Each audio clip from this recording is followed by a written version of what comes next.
Before diving into this incredible story, consider subscribing to the channel and hitting the bell. Every story here has something to say, and you won't want to miss a single one. The rain beat against the windows of the small, decrepit house where Emily Carter hugged her son. At 28, she was no longer the naive girl she had once been, but a mother exhausted by debt and disillusionment. Her son Ethan, aged 6, slept peacefully, ignoring the typing letters piling up on the living room table.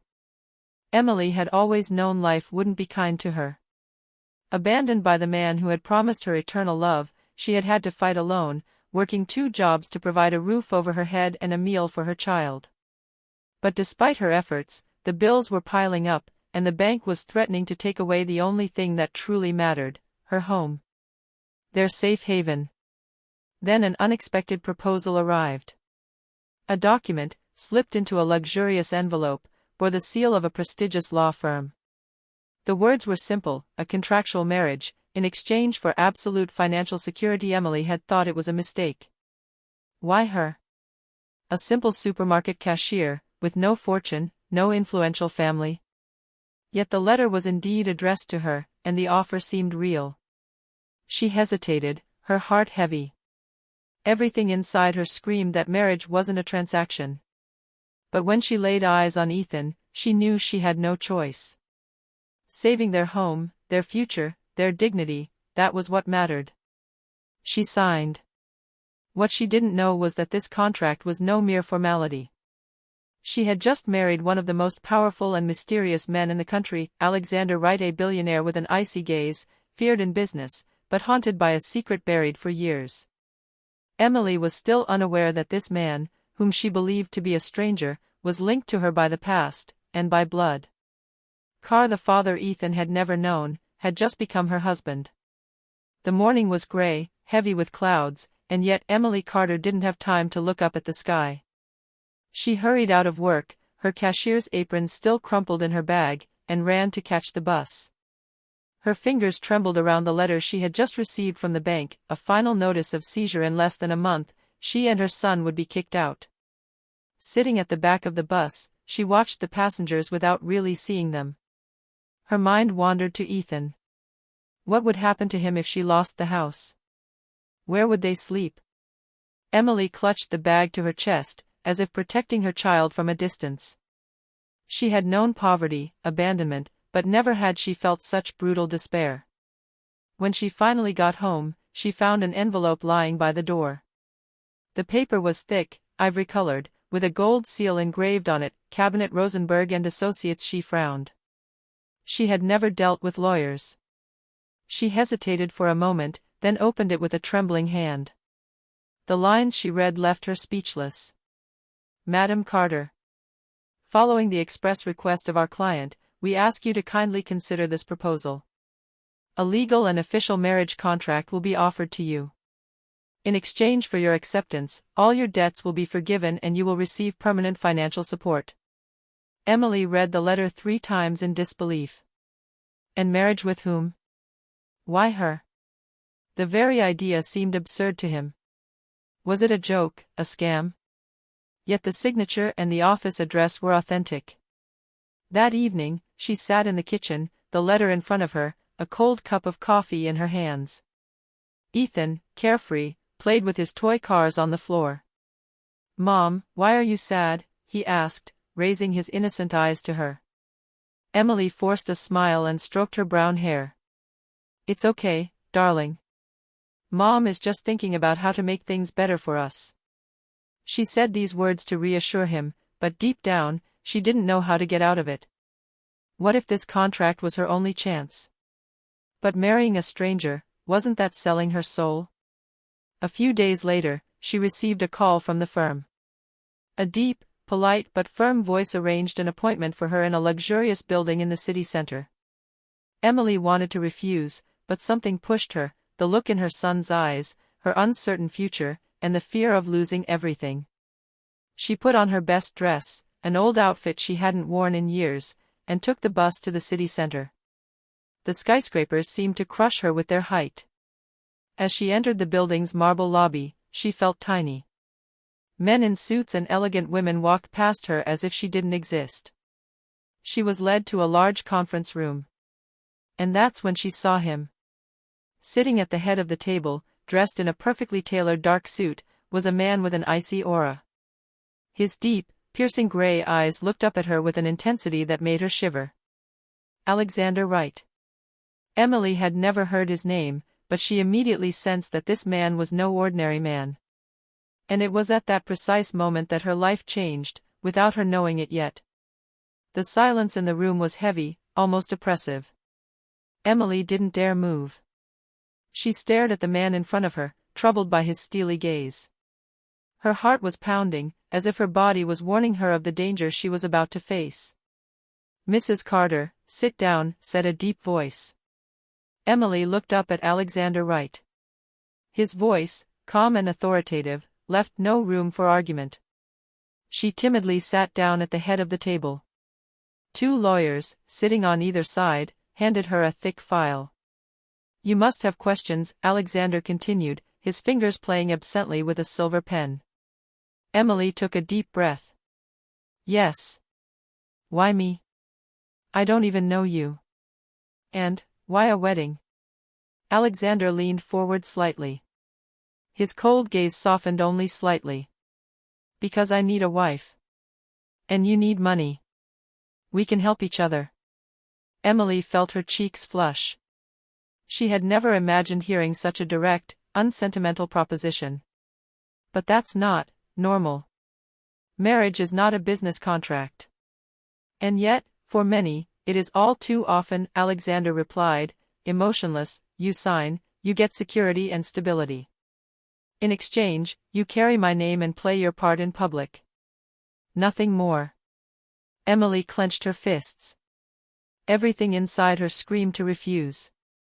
But when she thought of Ethan, of her nights spent worrying about what she would feed him, her heart sank. The lawyer handed him a pen. "If you accept, Mrs. Carter, all your debts will disappear immediately. Your home will be saved. And an account in your name will be funded every month." Emily looked down at the papers. Every line confirmed the promise. She remembered Ethan's laughter, his joy when he talked about his little blue-painted room. How could she take that happiness away from him for a matter of pride? She looked up at Alexander. "What if I refuse?" A thin smile touched his lips. "Then you'll lose everything. I'm not forcing anyone. But think carefully, Mrs. Carter. Opportunities like this don't come around twice." Heart pounding, throat dry, Emily picked up the pen. Her hand trembled. She hesitated again, searching for a sign, a reason to say no. But when she thought of her son, of his future, she signed. The lawyers took the documents, exchanged satisfied glances, and stood up to leave the room. "It's done," declared one of them. "Congratulations, Mr. Wright." "Congratulations, Mrs. Wright." Emily stood there frozen. Mrs. Wright. She now had a new name, a new identity, a new destiny. Alexander stood up in turn. His tall figure commanded respect, but what troubled Emily most was his gaze. For a brief moment, he seemed to be searching for something in her, as if he already knew her. But that moment passed quickly. He put his jacket back on and said in a firm voice, "From today on, you are my wife." Emily felt a cold shiver run down her spine. She had just gotten married, to a stranger. The driver opened the door of a luxurious black sedan. Emily hesitated before getting in, her bag clutched to her.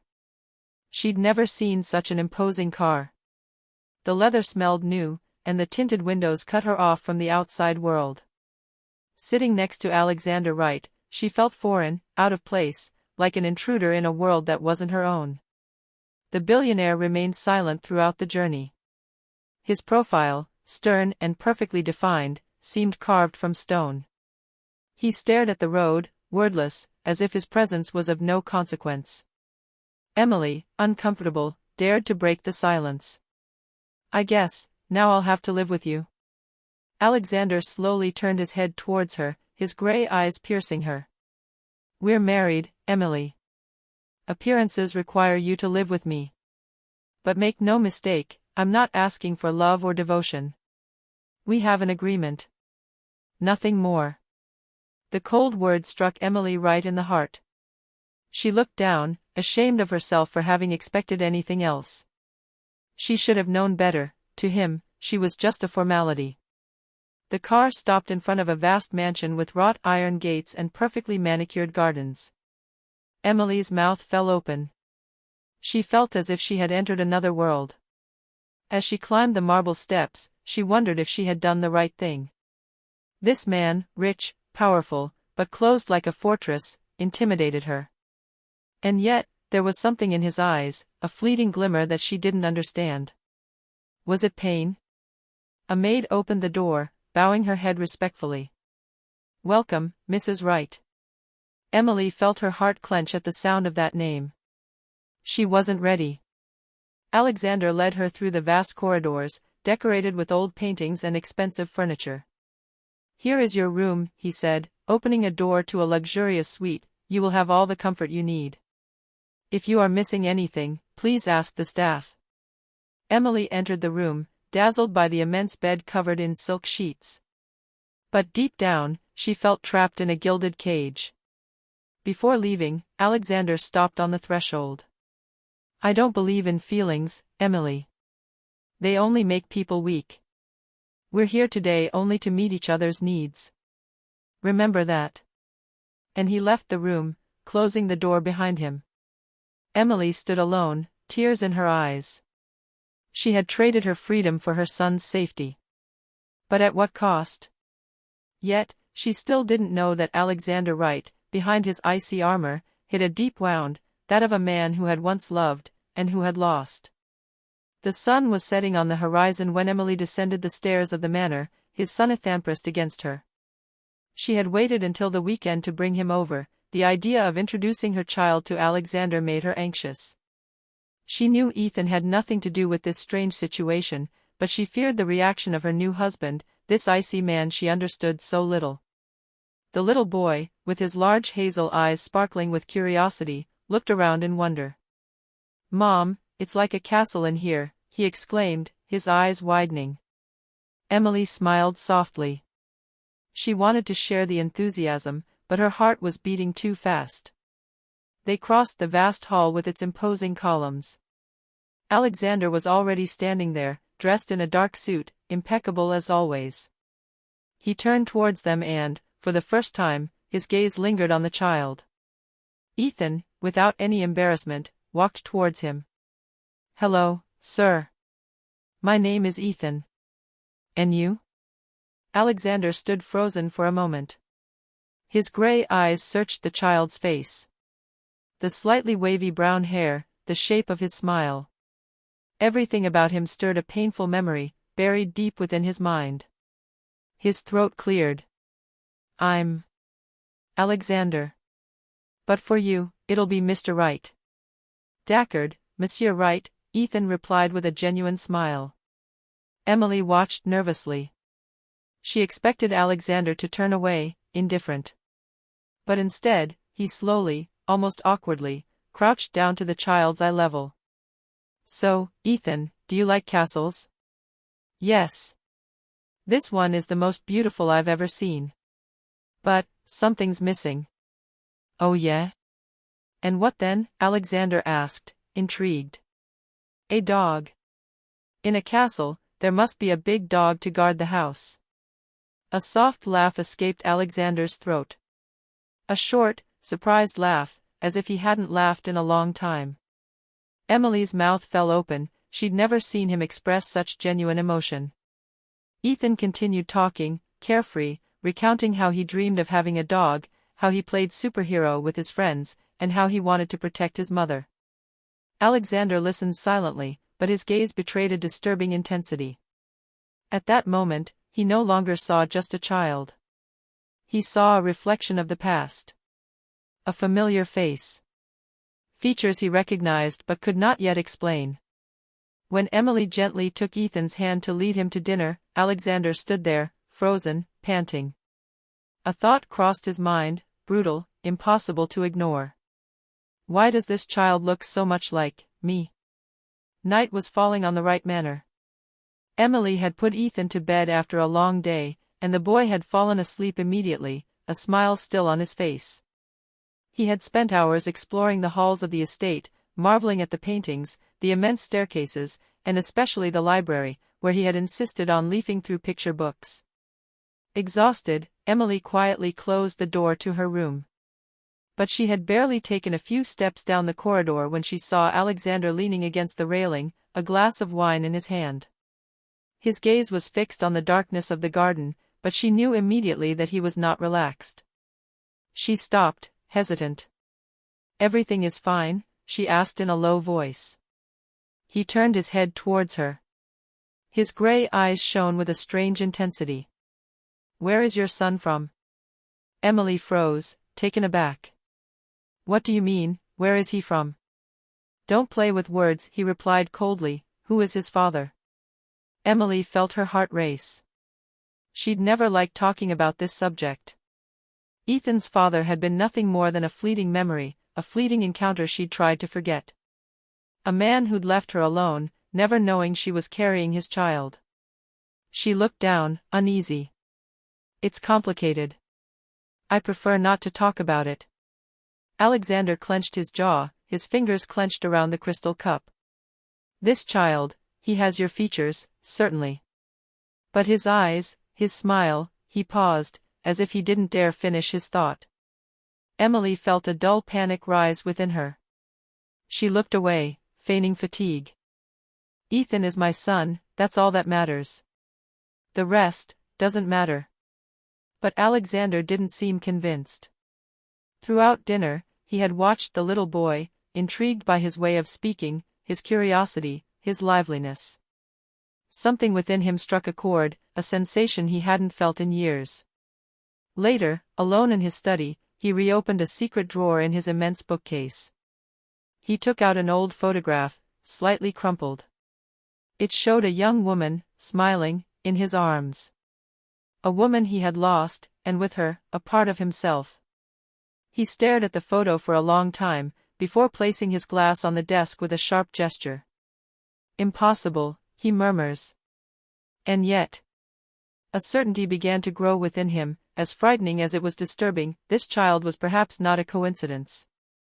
Emily had risen early that morning. The sun was timidly bathing the Wright Manor gardens, and dew glistened on the perfectly trimmed hedges. Ethan was already running down the driveway, laughing his head off, chasing a butterfly. Seeing him happy gave Emily a moment of respite. But deep inside, a nagging worry was growing. For the past few days, Alexander had been different. Less distant, but more attentive. His gaze rested on Ethan with a disturbing intensity, and his questions about Emily's past were becoming more and more pressing. She knew he was doubting, trying to understand. And the secret she'd been carrying for years was threatening to resurface. That morning, as she walked through the lobby, Alexander was waiting for her. He wore simple dark trousers and a slightly open shirt, but his imposing appearance remained the same. His gray gaze fixed on her gravely. "We need to talk," he said in a firm voice. Emily felt her legs buckle slightly beneath her. "What?" "From the past. From yours. From mine. And from this child." She took a deep breath, struggling to keep her composure. "Ethan has nothing to do with any of this. He's my son, and that's all you need to know." Alexander stepped closer, closing the distance between them. His voice became lower, but also sharper. "I knew a woman once. She had your eyes. Your smile. And she disappeared, without explanation." Emily felt her heart stop. Her hands were shaking slightly. "It was a long time ago," she breathed. He stared at her, his features hardened with tension. "Answer me, Emily. Was it you?" Memories flooded back despite her. A summer night, laughter, an intense gaze, a brief but burning passion. And then, silence. She had fled, convinced that a man like him would never want a woman like her, much less a child. Emily looked away, unable to meet his gaze. "Yes, it was me. a heavy silence fell over the hall. Alexander clenched his fists, his breath coming in gasps. So this kid. Ethan. Emily nodded slowly, tears in her eyes. He is your son. The words echoed through the air like an explosion. Alexander took a step back, his usually impassive face etched in shock. He ran a hand across his forehead, as if to chase away a pain too heavy to bear. All this time, he murmurs. All this time you hid from me that I had a son? Emily burst into tears, her voice breaking. I was scared. You were rich, powerful. I was nothing. I thought you would never want us. So I chose to protect my son, alone. Alexander remained silent, but his eyes burned with a mixture of anger, betrayal, and raw emotion.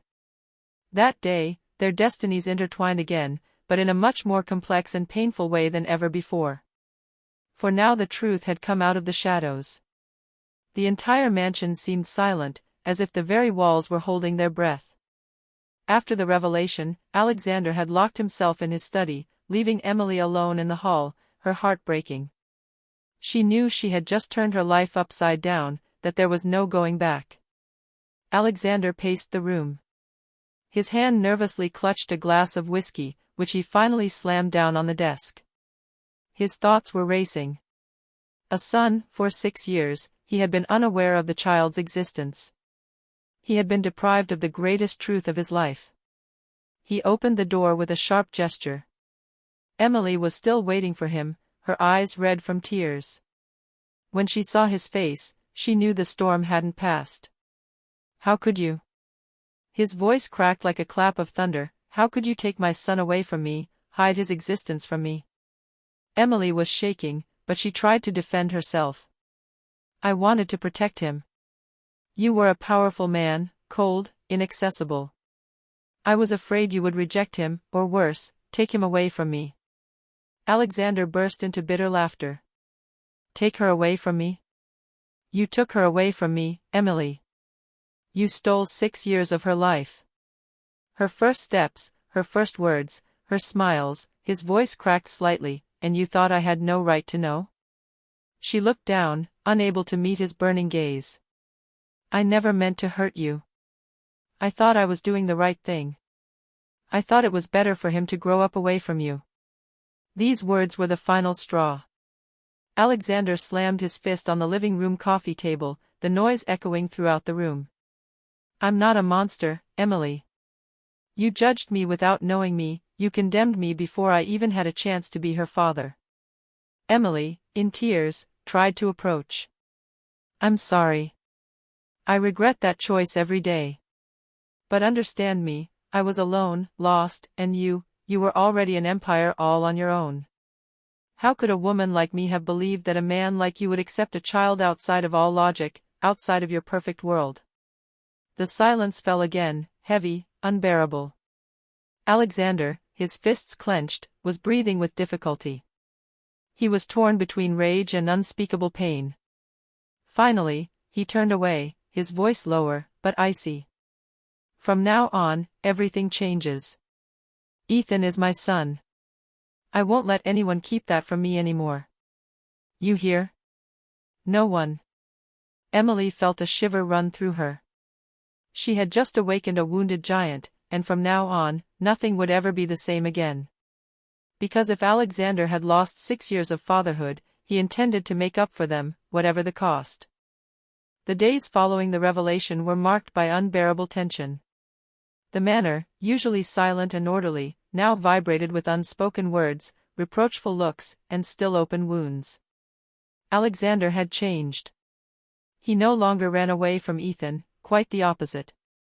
Every morning, he came to have breakfast with him, walked him into the garden, and listened to him speak with almost awkward attention.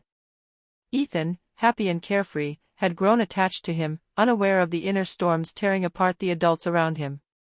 But for Emily, every smile between her son and Alexander was both a blessing and a torture. She saw in their exchanges a natural, almost instinctive complicity, and she couldn't help but think of all the things Alexander hadn't experienced, the sleepless nights, the first wobbly steps, the little hands clinging to hers. One evening, while she was tidying Ethan's room, Alexander walked in without knocking. His imposing figure filled the room. "He is incredible," he said, looking at the sleeping child. "That he has your energy, but he has so much of me too." Emily twitches. "Don't start blaming me again, Alexander. I know what I did. But I can't go back." He turned to her, his gray gaze burning with emotion. "You took my son away from me, Emily. You took a part of my life away from me. How can I ever forget that?" Tears welled up in Emily's eyes. "Because I thought I was doing the right thing. I saw you as an icy man, unapproachable, obsessed with his empire. How could I have believed there was a place in your world for a child?" He approached her, his face only inches from hers. "What if I had proven you wrong? What if I had been able to love him more than anything? You condemned me before even giving me a chance." Emily looked away, unable to bear the closeness. Her heart was pounding, torn between guilt and the attraction she no longer dared to name. Alexander, for his part, struggled with his own anger. Since the truth had been revealed, his once wounded love had resurfaced. Because despite the pain, despite the betrayal, a part of him still burned for her. He slammed a hand against the wall, almost trapping it between his body and the wall. "Don't think I forgive you, Emily. But know this, from now on, I won't let go of him, or you." Emily felt her legs weaken. She wanted to push him away, scream, run away. But her emotions betrayed her. A part of her had never stopped loving him, despite the fear, despite the years. And that was the whole war, between grudges, regrets, and a love that neither wanted to admit. The right manor was silent that evening, disturbed only by the steady ticking of clocks and the breeze blowing through the gardens. Emily sat on the living room sofa, Ethan asleep in his bedroom, his hands nervously clutching a still warm cup of tea. Since the revelation and the confrontation with Alexander, nothing had been simple. Every gesture, every word exchanged was charged with tension. She now saw Alexander differently, no longer just as a cold and inaccessible man, but as the father Ethan deserved, and as the man who had once turned her life upside down. Alexander entered the room, his shoulders broad, his gaze serious but vulnerable. He sat down opposite her, and for the first time, the words seemed to cost him. "Emily. I know we've been through some storms these past few days." She nodded, trying to control her emotions. "Yes, and I don't know if we can ever go back to what we were." He took a deep breath, looking into her eyes. "I can't erase the pain of the past. But I can promise you that I don't want to hide anything anymore, from you or from Ethan. He's my son. And you matter to me." Emily felt a shiver run through her. Those words, sincere, simple, carried a weight she couldn't deny. But the fear of suffering again held her back. "Alexander, what if we try? What if I mess up? What if I get hurt by you again?" He leaned slightly towards her, his hand brushing hers on the sofa. "I'm not asking you to forget everything. But I am asking you to let me prove that I can be more than the man you imagined. That I can be a father to Ethan, and maybe, a partner to you." Emily felt her heart clench. The years of solitude, the sacrifices, the fear of losing Ethan, everything mingled with that ancient desire she had never truly extinguished. She closed her eyes for a moment, taking a deep breath. "All right," she finally whispered, "that we'll try. For Ethan, and for us." Alexander smiled a rare, almost fragile smile. He gently brought his forehead to hers, a tender gesture filled with promise. "So we start again, together." And that night, in the silence of the manor, Emily and Alexander made a choice, the choice of their hearts, of love and family. The wounds of the past would never completely disappear, but they were ready to face them, side by side. Because sometimes even the most painful stories can find a path to happiness. Spring had arrived at Wright Manor. Flowers burst into vivid color, the sun warmed the gardens, and for the first time in a long time, Emily felt a sense of true calm settle into her life. Ethan ran across the lawn, laughing his head off, while Alexander ran alongside him, holding his hand with a tenderness no one could have imagined from the once distant and cold billionaire. Every laugh, every smile from Ethan seemed to erase a little more of the scars of the past. Emily watched them from the terrace, a hot cup of tea in hand. Her heart clenched with happiness and wonder. She had long believed that love and security were illusions. Now she understood that they could be built, slowly, patiently, even after betrayal and fear. Alexander joined her, placing his hand on hers. "You know," he said softly, "I didn't think we could be here, together, like this." Emily smiled, her eyes shining. "Me neither, but look at us. We've overcome so much, and we're still here." He looked at her intensely, his eyes reflecting genuine emotion. "Ethan is my son. And you're the woman I love, Emily. Not just because we've been through all this, but because I can't imagine my life without you." Emily felt her heart melt. She leaned down and rested her head on his shoulder, feeling for the first time in years true security, genuine love. "I love you too, Alexander," she whispered. They stood there, silent but fully connected, watching Ethan play with a dog they had finally adopted, just as the little boy had dreamed. The child's laughter and joy echoed throughout the manor, a symbol of a new beginning. This family, born of a marriage by mistake, a revealed secret, and old wounds, had found their way. Together, they reinvented life, one day at a time, with patience, love, and trust. And for Emily, Alexander, and Ethan, it was the beginning of a chapter that no amount of hardship could break, a family finally reunited, ready to face the future, hand in hand.